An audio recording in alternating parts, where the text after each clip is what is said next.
Hi, I'm Marcel, and together with Lo, Gu and Peter, we are working on Spotnik, where we design a distributed machine learning system for transient cloud resources. For distributed machine learning, we need a number of workers in order to train a machine learning network. Each of those workers has their own model, and they split the data between all of the workers. So it is data parallelism. After each iteration, the workers need to synchronize with each other in order to keep the global model consistent. Therefore, something like a ring all reduce can be used. What are the current challenges of distributed machine learning? Let's have a look at an example. Megatron trains a bird-like model with billions of parameters, and therefore it needs 512 V100 GPUs. So what we note is the distributed ML is really resource hungry. Additionally, Megatron uses for one epoch, which is almost 70,000 iterations, 2.1 days. If we use the current cost of Azure, we would end up with more than $90,000 as the price to pay. So we also note that the accelerators are expensive hardware, and then we need to run the training for a longer time, makes it not cheaper. That is why people in B are looking at transient cloud resources. Examples therefore are AWS's Spot instances and Azure's Spot VMs. They follow the law of a free market, where supply and demand finds the optimal price point. If you make a bid for a certain resource and later the price is higher than your bid, your worker is taken away from you again. That is called a revocation. What some cloud providers offer is a notification in advance so that you know the revocation is going to happen. The biggest point though is the economic incentive. Cloud providers offer a cost reduction of up to 90%. So if we look again at Megatron, then one epoch would drop from a price of more than $90,000 to approximately $15,000. So what are the implications of transient resources for distributed machine learning? When new workers become available or old workers get revoked, such as in this example where worker 2 gets revoked and worker 4 is added, then we need to be able to continue with the training. Therefore, the system must cope with disappearing resources and don't stop the training. Changes can happen at any time, so the system must ensure a consistent update, because the revocations can also happen in the middle of the update. Additionally, we don't know the cluster size beforehand, and it can change during the training. For example, we might want to choose a certain synchronization strategy, but because the cluster is changing, we cannot decide for certain which one is the best for the cluster.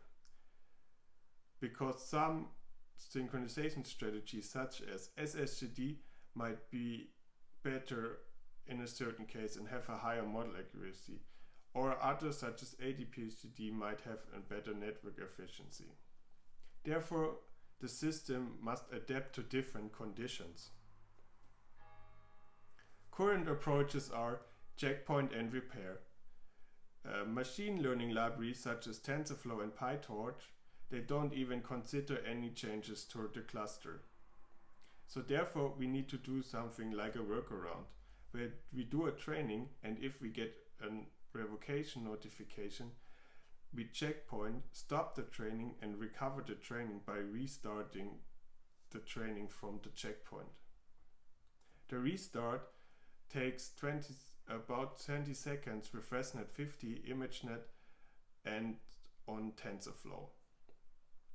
So if a lot of independent revocations are happening, then we lose a lot of time on something else than the training.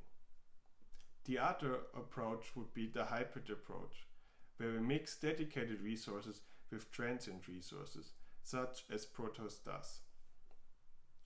The parameter server is placed on dedicated resources so that the global state that is stored on the parameter server cannot be lost by a revocation. On the other hand, only the workers are then on transient resources, and we cannot fully utilize the cost benefits of being transient only.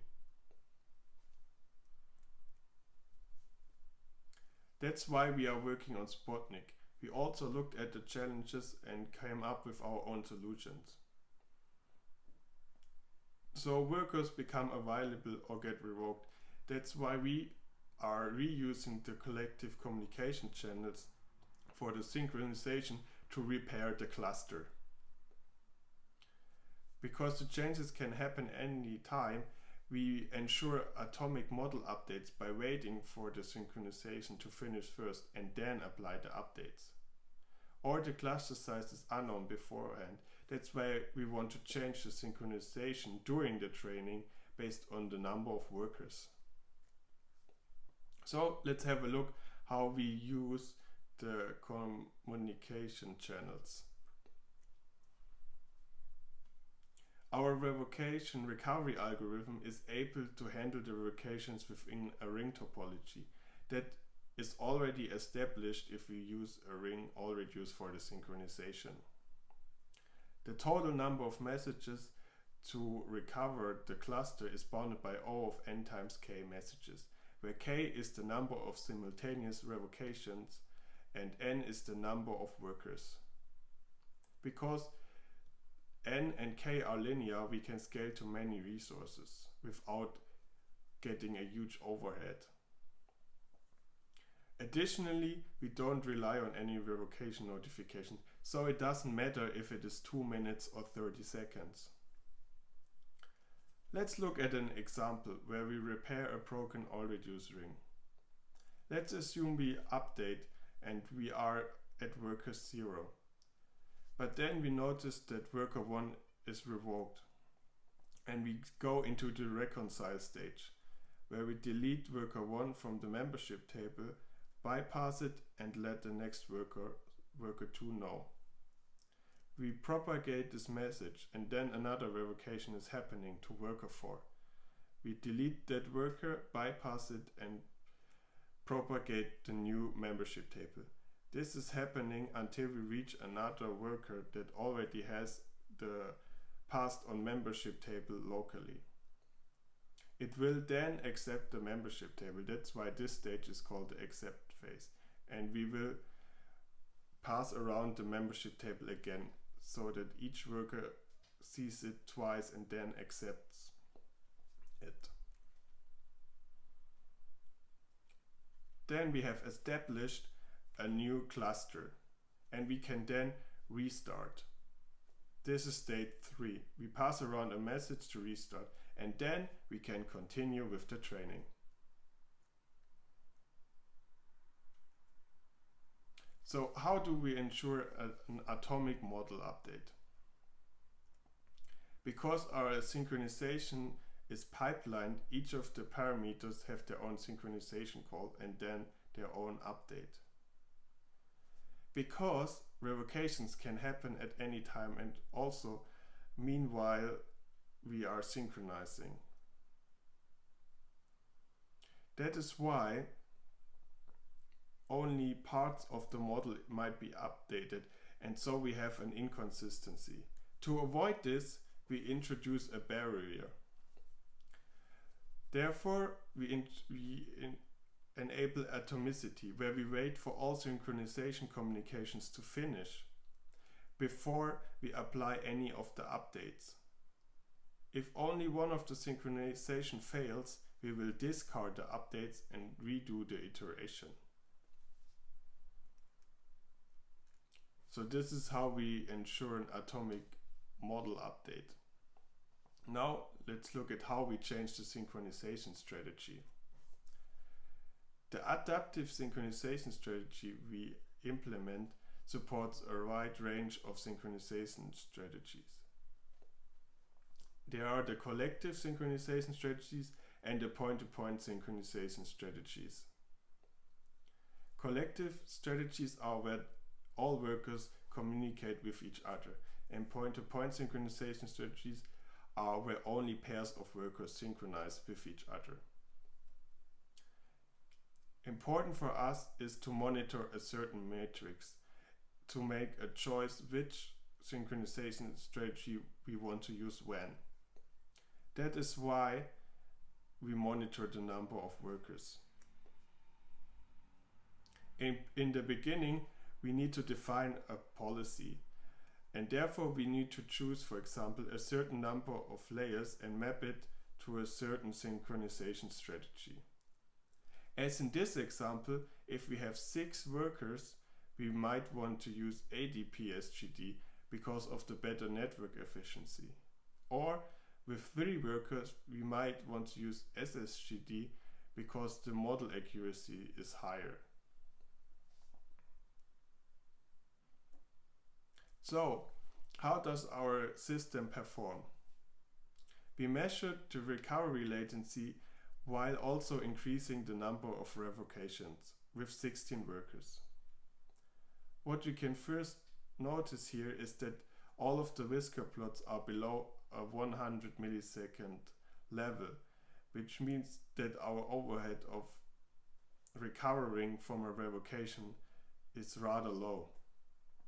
Additionally, we cannot see a significant increase in the latency when we use more revocations than one. So it is not increasing much, and therefore we can assume a good scalability. Additionally, we wanted to know how the atomic worker state updates influence the throughput. Therefore, we looked at image classification models such as Inception, ResNet50 and VGG60, where the throughput decreases slightly. On BERT, on the other hand, we don't see that because we use the InfiniBand between the nodes.